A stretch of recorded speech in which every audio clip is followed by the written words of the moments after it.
By the dean of being an inconvenient, more than just plain inconvenient, I think. Okay, so we're going to need to do two exercises in this second half, and one of the things that I want you to do initially here is take a look. There are, as you notice, tables all around the room. Funny about that, they're there for a reason. And I want, except for the one that Larry, well, you can share with Larry if you want, but except for the one that Larry's sitting at. And you can't use all the tables because of the clutter. What I'd like you to do at the beginning is we're just coming to the Royal Proclamation, and so I'm going to just introduce that. And then I want you to gather around those tables and kind of, in some ways, answer the questions that came with that Royal Proclamation piece. What are the good things about this Royal Proclamation, and what are the problems? You can come up with those. But let me just get to that first. The French-English wars that we were talking about, and by the way, I have to tell you, I used to teach some stuff. It's very different teaching in Montreal. I taught in Montreal for years. And in Montreal, 2/3 of my classes were Gani and Kahaka Mohawks from Kanawake, and 1/3 of the class were James Bay Cree. Then I came here and I teach here, and 2/3 of my class are Anishinaabe, and 1/3 are Northern Manitoba Cree. So, you know, it's a very different kind of setup. And you couldn't talk about things in Montreal like Battle of the Plains of Abraham, because you might actually get lynched. Except for the fact that the Mohawks seem to think it was great, because they were pretty heavily involved in it. Although that doesn't show most of the history. So what you have in 1759 is the final, but the defeat of the French by the British.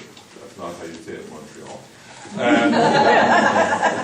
And, well, we're trying to learn about perspectives here, right? There is another perspective in this whole story which we're not getting in this narrative. And so the British take it upon themselves. They need to organize or reorganize the various colonies that they now have and they've now acquired, and they need to sort out these colonies and how they're going to manage these colonies. And they've got a whole bunch of problems on their hands.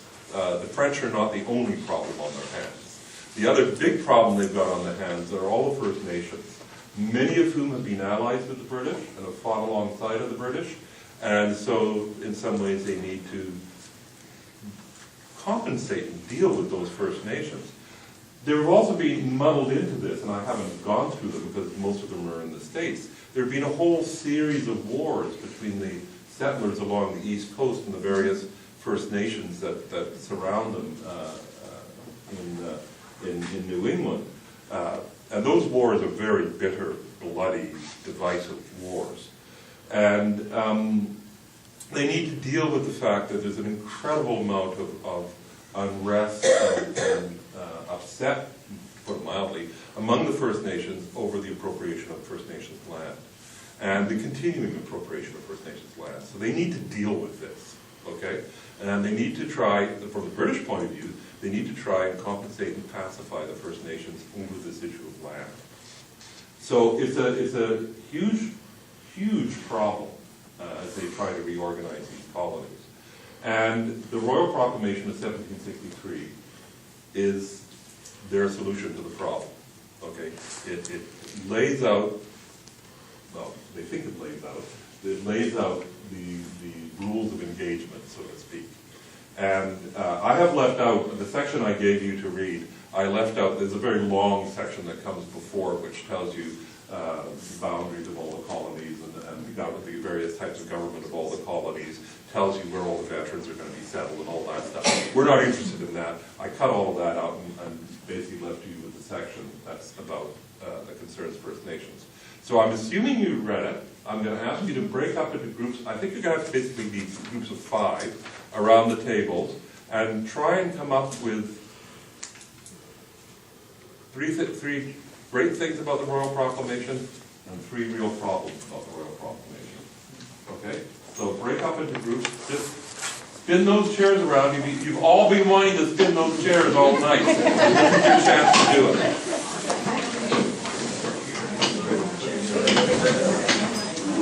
No, because I know the answer to the question. Okay, maybe we just leave her here. Can I join you?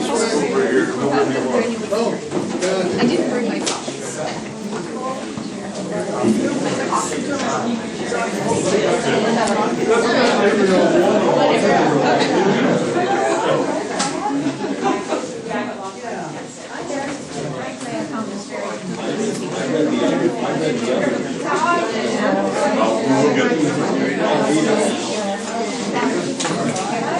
I was kind of impressed with all these things that they say to protect the Indians.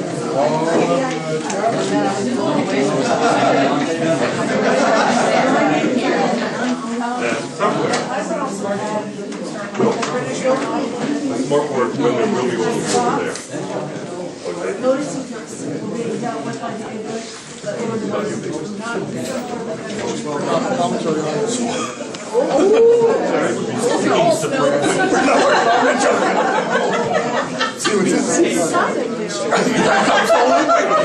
Some more research. So glad you're in our group.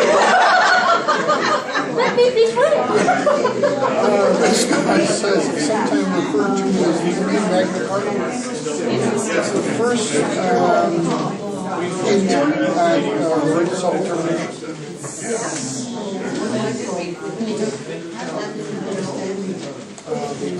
Recognition of existing rights, title, a foundation for the process of establishing traits and functions are established. Okay, I'm good on here. Joan, I also, just following up on what you said, next paragraph,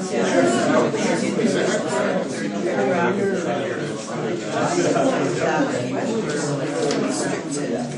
I love this, on pain of our displeasure. And you just think, without a special need and license. Well, that's the only So it just opens it up for someone to get that. So it's sort of setting the boundary, but it's. I got a question that's all over the day. And I go back and I said, it's not my problem, that's the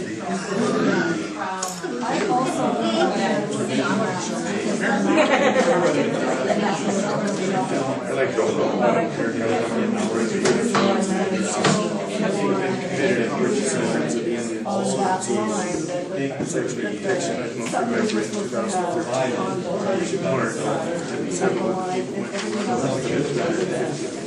the anniversary of this wherewithal to do that. I mean, it's very right. What's interesting about that is upset about that is that it's first to the great prejudice of our interests, and second to the great disgust of in that order. Yes.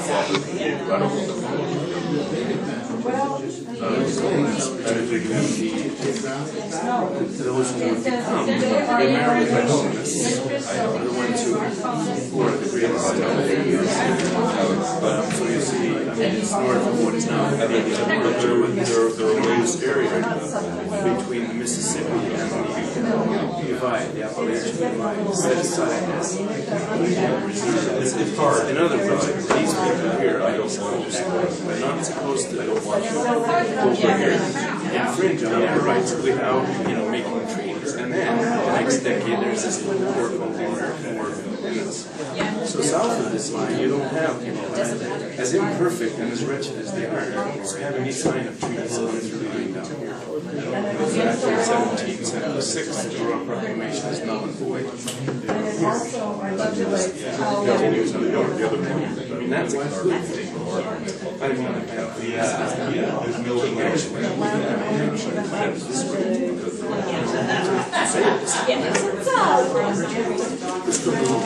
But in context of in the time, compared to what others are doing, it was a lot better than what most everybody else.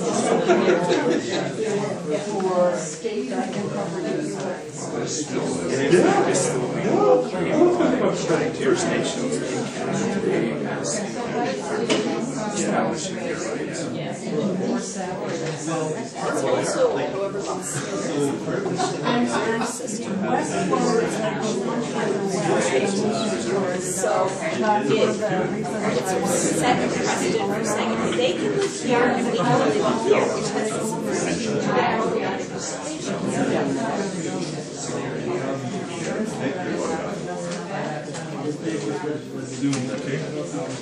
That's why, by the way, that's why his son.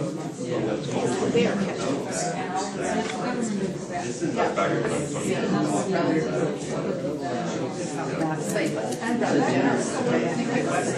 Yeah, sure. That's why you think that pretty slaves being passed on.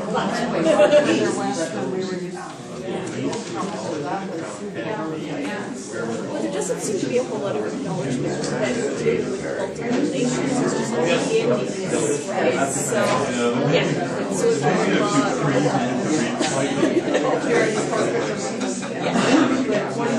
Yellow had made that. All I hear is this like, sorry? well, it talks about, you know, Or directly speak to the governors of the locals. The audience is very The government of the Poland. various governments. Right, not to the French, not Hudson's Bay Company. Right, but some of them, not Hudson's Bay, no private company on Well, the company is mentioned, the Hudson's Bay Company is mentioned, the territory is granted to the Hudson's Bay Company, the rights for their trees. Where did I see it? Which is, I mean, I suppose they could have said have at it. Please, 10% to avoid which is interesting because how does that relate to what we're saying that there's a problem I'd like to know how that.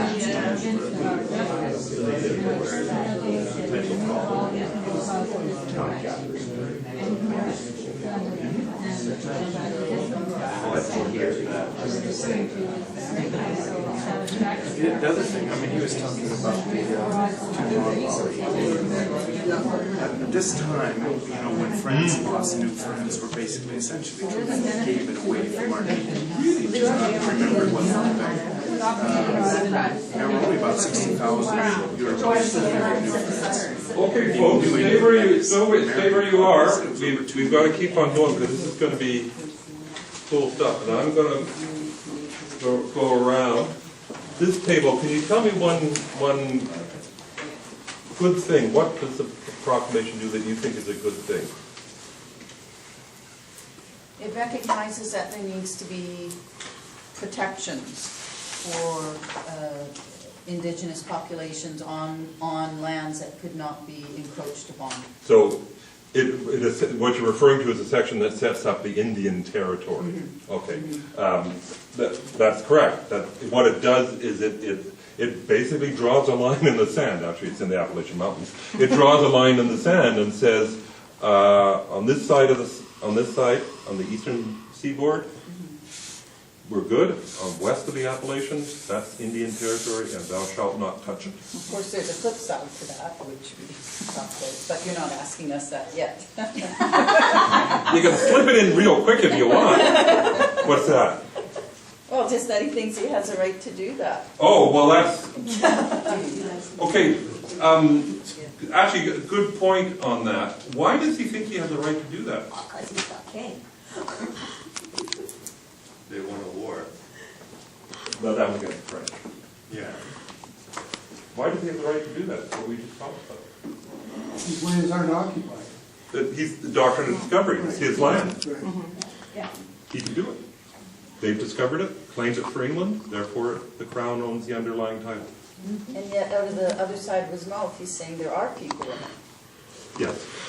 Yeah, just There is a technical term for that, which we'll get back to. Okay, another good thing. You fellas.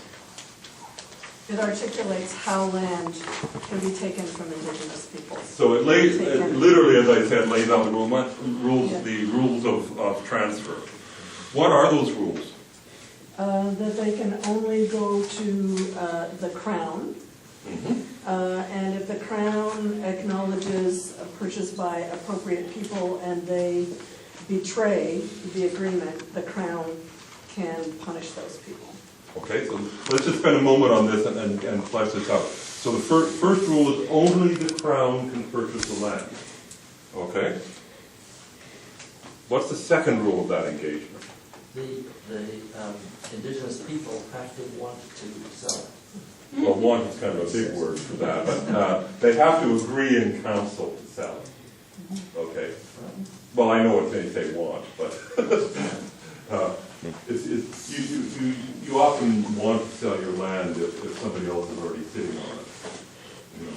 So, but yes, they have to agree in council, so they have to meet in council, and they have to agree to sell the land, and they can only sell the land to the Crown. All right? Those are very, very important points to get into your noggin, because those are still the rules of the game. Okay? That's, no First Nation would be sane enough to do this these days, but if a First Nation chooses to sell any of its land, it can only sell it to the federal government. Okay? And similarly, if you've got a cottage on First Nations land, probably some of you do, and we won't go down that road for a moment. If you've got a cottage on First Nations land, you can't buy it from the First Nation. Okay? You can only lease it, and if you want to buy it, the federal government has to buy it from the land and then sell it from the First Nation and then sell it to you. That won't happen, but that's how it would have to happen. So those are really, really important rules. And you've got to make sure you have those hard, because those are the rules today. Okay? They're still enforced. This table, anything other that you see that's positive in this?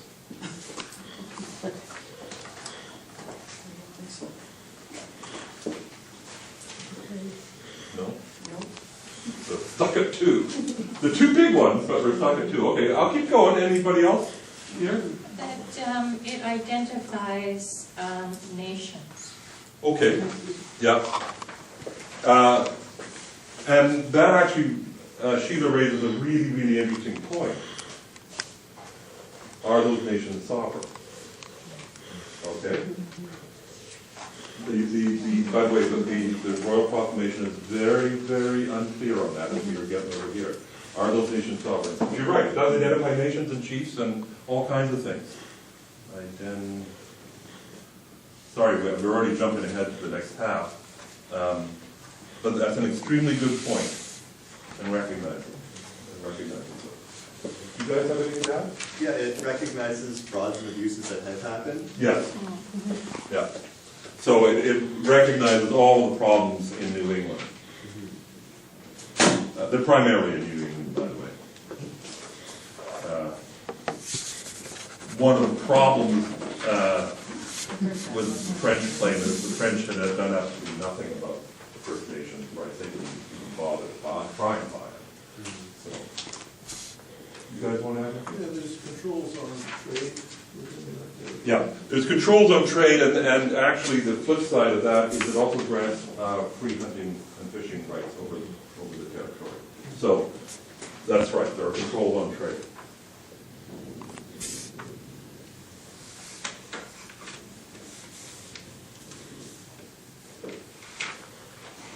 Okay, so we'll start on this side, since you started this side. Problems with this document. Well, everything rests on the whim of one person. Well, our whole life rests on the whim of one person's vision. Well, I do in this case. Yeah. I think the point is, Brian, that it goes back to the point that Lisa was making. Yes. That it assumes the supremacy of the Crown. Okay? I just translated that in fancy language. But the Crown is careful to seek the advice of our privy council. Yeah, I can't spell supremacy today. Supremacy. Yeah.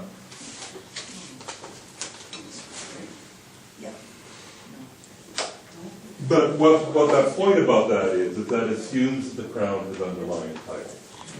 Okay? And where that gets technical a little later on in history, and this is the point a little later on in history, is that as they come to get into the more technical legal battles around this, it becomes understood as a burden on the Crown. Okay? So the Crown is required to release the burden on the Crown.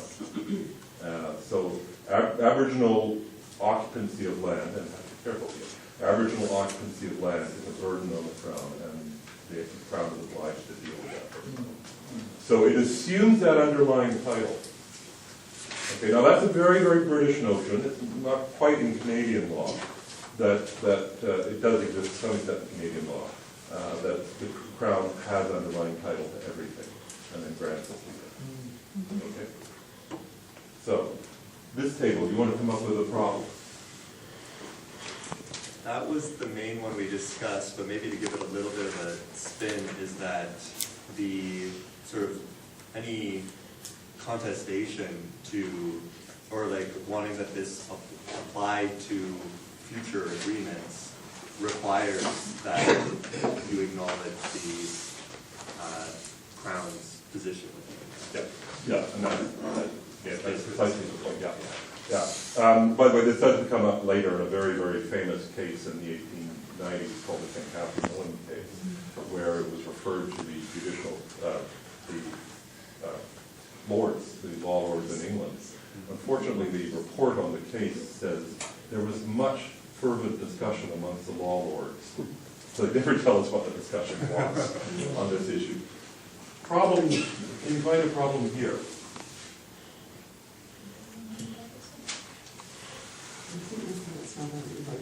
Well, I've only got one thing in the problem side so far, so. That's kind of what we talked about. We also talked about also the Crown controlling the trade. Yep. Is the problem. So that was like the fact that there were all the regulations with the bounds. Yep. We're on to that. We'll keep going. You guys? Well, the language, the paternalistic language. Yes, we will encounter the paternalistic language all the time. But, yeah. Specifically? Did you want to specifically tell us how paternalistic it is?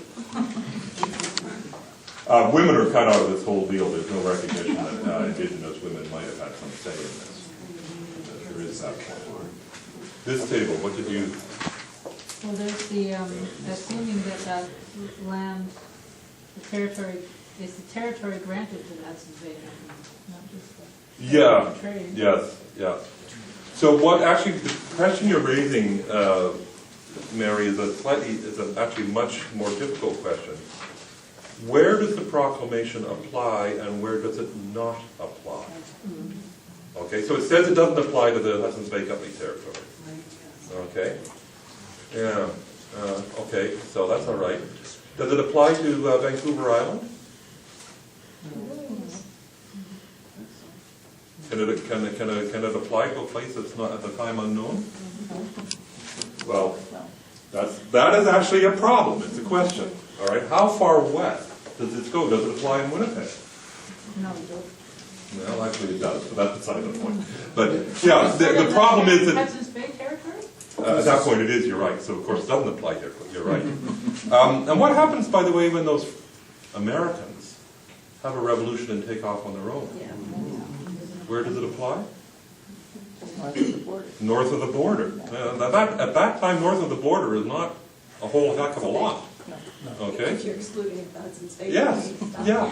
So there is a huge problem over where the proclamation actually I applies. think it applies to Japan. Well, if it could, actually, according to that logic, yeah. All the lands and territories. Am I ever glad that Mary's a priest and not a lawyer? All right. Doesn't it stop at the Mississippi? Doesn't say. Because It just refers to the lands west of the But Appalachians. isn't it Spanish that area? It might have been at that time, but the British probably didn't know that. Yeah. Oh, yeah. So, one more problem here? We talked a little bit about it as sort of perhaps an embryonic establishment of the reserve system. Yes, in You part. may live there, we may live here kind of thing. Yeah. Sorry, I just realized I wasn't keeping up with my own rule here. Can I actually make one more suggestion to you that you missed? And then we'll move on. It also assumes a certain kind of land ownership. It actually assumes that you can, that the First Nations could alienate the land, which if you're First Nations, it's not possible to alienate the land. Okay? This assumes as a basic principle what we call fee simple land ownership. That these folks sitting on the land actually own it in the way we understand, and if they want to, they can transfer the ownership to somebody else. Okay? Try that on your Cree friends. Okay? No, there's no way you can transfer the ownership of the land to somebody else. You can give them the right to use it and perhaps take rights in it, but you can't transfer it. So it assumes, and this is where it gets hard for us to read, because of course we assume that is a model of land ownership. You probably all assume that, you know, somewhere down the road you'll be able to sell your house and the land under it. Okay? You probably are all hoping you can sell your house and the land under it. And that when you do that, you no longer have any rights in the land, and whoever buys it acquires the rights. That's our model of land ownership. Okay? It's not an Indigenous model. I'm not saying what an Indigenous model of land ownership is, but I'm just saying that's not an Indigenous model. So that fundamental assumption of how you can deal with land is probably an incorrect assumption from an Indigenous point of view. Well, probably. It is an incorrect assumption from an Indigenous point of view.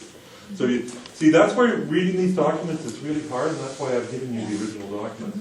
Because you read things like that and you go, oh yeah, that's the way things happen, yeah. Well, no it doesn't actually, okay? What this does is it creates a notion that First Nations only use and occupy the land, they don't own it. So Fred, what's the first thing that happened when they start the Nunavut land claim?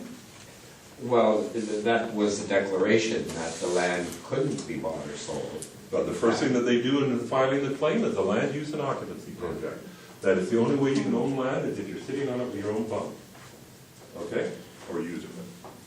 That is not necessarily the way First Nations understand.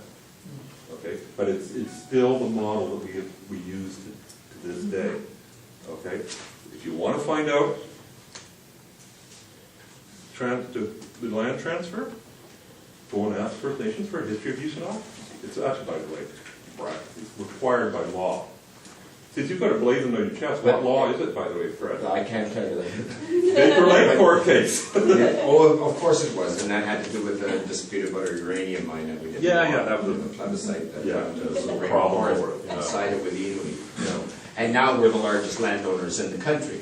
You know, and at the pleasure of the Crown. At the pleasure of the Crown, and within that 2 million square miles that we, some 60,000 Inuit, are owners so far as we can be, and have subsurface rights to 10% of that, which allows us to develop those resources, and there can't be no other development without the approval of and participation of Inuit in that process. Now, can I be really cynical?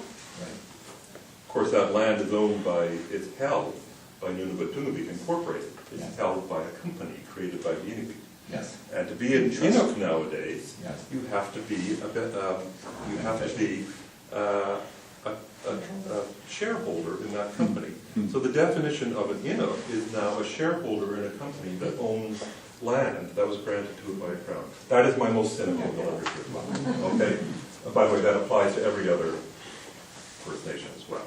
So, sorry, Fred, but you see, this is where we need to follow through the implications of what's happening here, because it's very important today that the model of land ownership remains fee simple.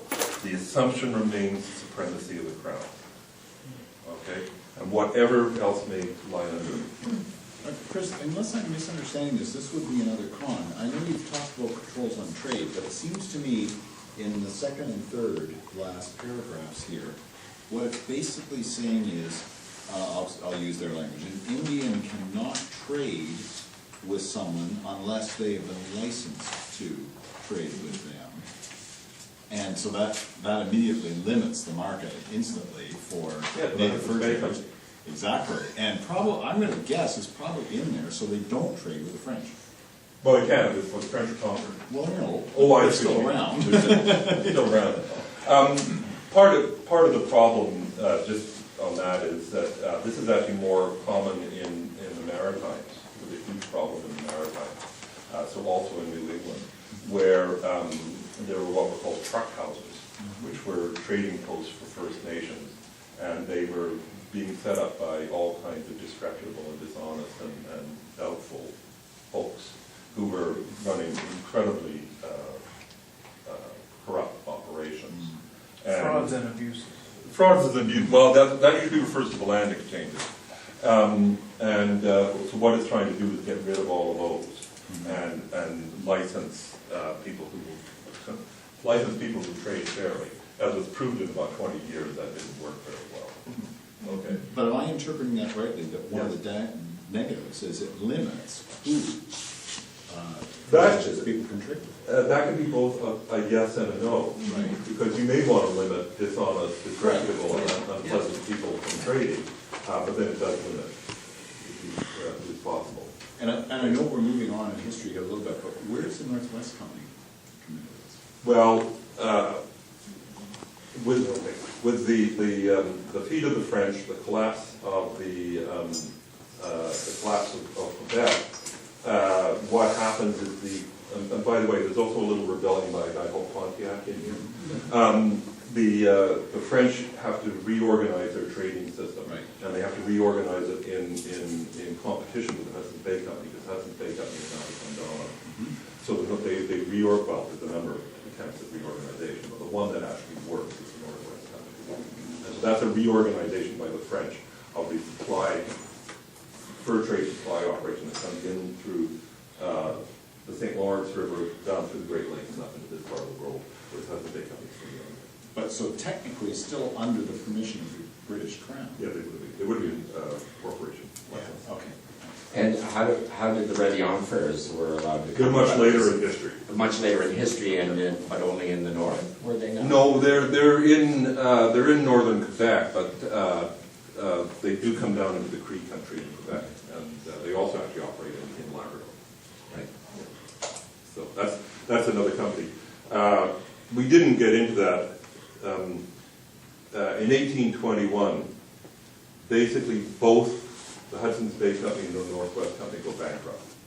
They just can't afford their operations anymore, largely because of the competition, partly because of the decline in furs. The furs have been wiped out. And so essentially what happens is the Hudson's Bay Company buys out the Northwest Company and becomes a monopoly. Little problem is that all of a sudden you need half the number of posts and half the number of employees. So guess who gets laid off?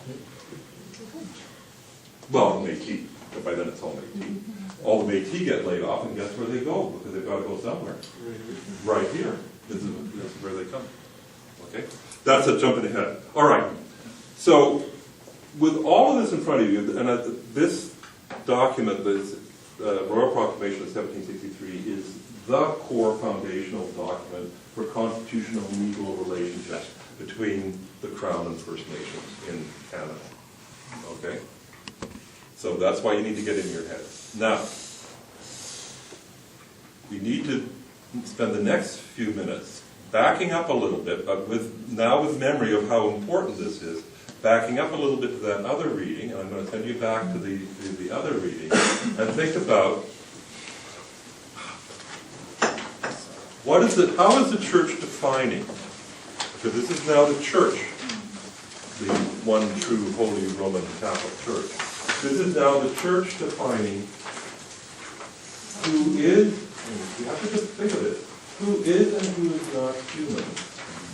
And therefore who can be and who does not need to be a Christian and how the church does that. Before we move on, there's this, with the ownership of land, there are still some of us Indigenous people who have issues with land ownership.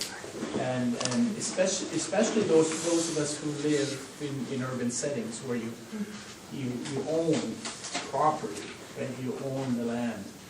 And I've always had an issue with that because I've never felt that really I should own, you know, a square piece of land or a triangular piece of land in my case where I live.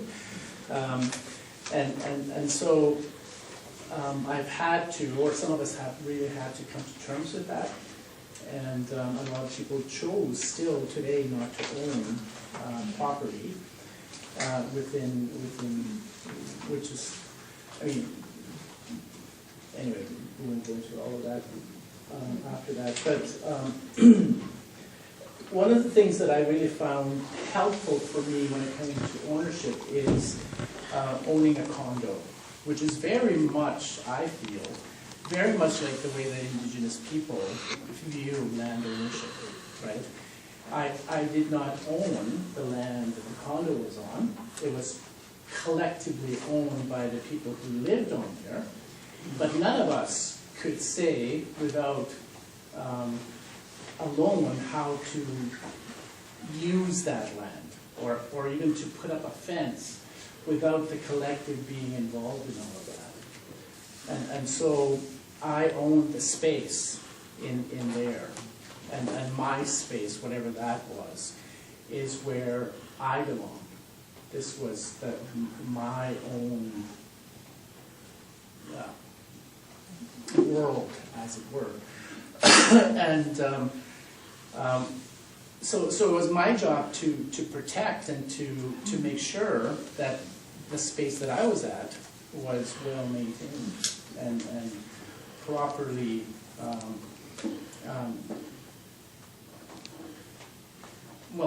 properly maintained within the codes of the corporation that owned the land. So, but then, so that was when my wife and I were separated for a number of years.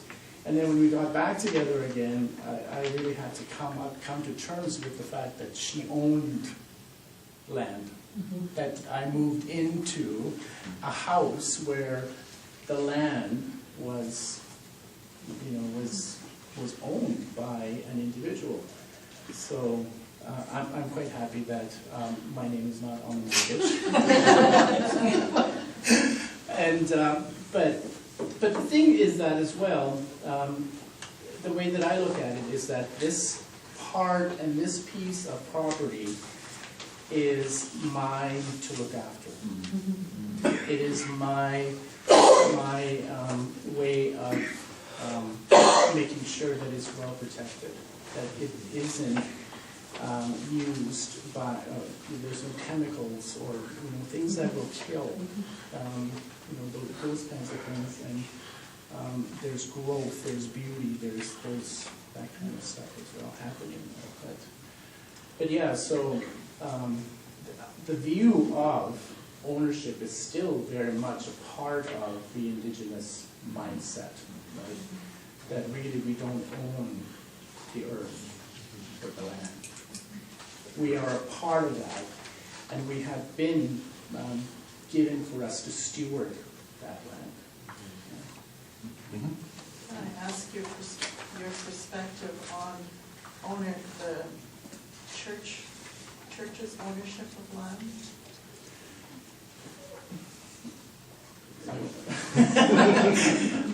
Well, I mean, that's a big question, but yes.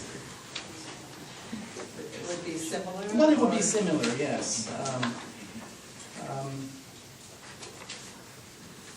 Yeah. Sounds like you're torn. I can see the benefits of all of that, right? In terms of, because now, especially with Indigenous ministries, we would love to have a building of our own, right? But that would mean ownership. But I mean, we wouldn't own the building anyway, the diocese would. So there is that part that kind of separates you know, the ownership of the land. But yeah, no, I mean, I do have problems with it. As long as, I mean, but the thing is that other people would say, as long as you make sure that you maintain that land and that, you know, you use it in such a way that it is proper and not just ripping it off, ripping it up and building a building just to make money or, you know, to use that building as a resource kind of thing.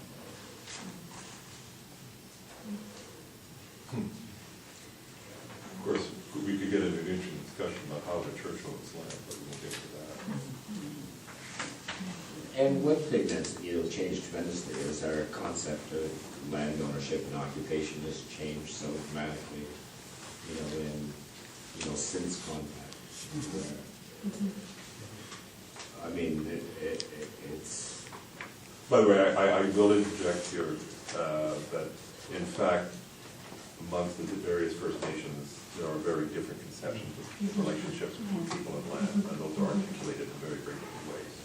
But we can't go down that road unless we're going to be here for another 6 weeks, in and out. Yeah, I would say though that the majority of Indigenous people, especially First Nations people, would see that land ownership is not something that really is a part of who we are as a people.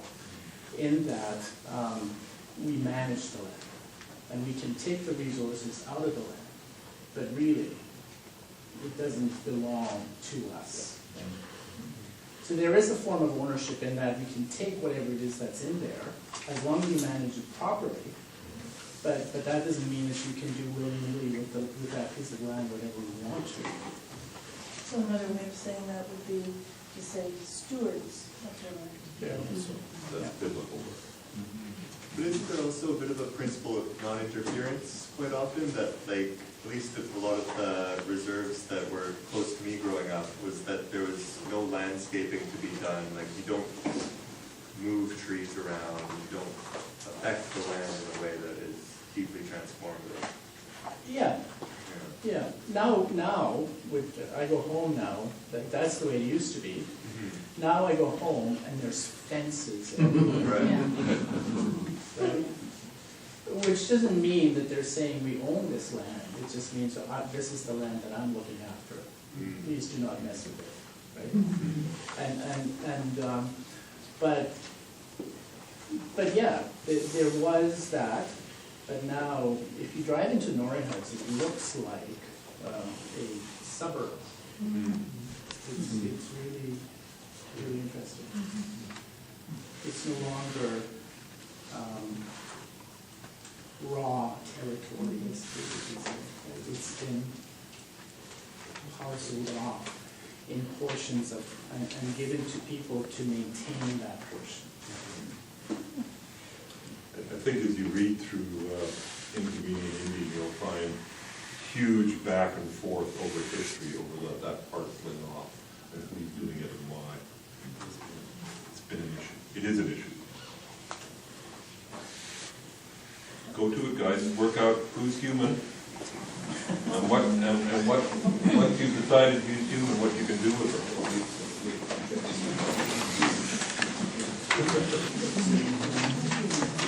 Thank you.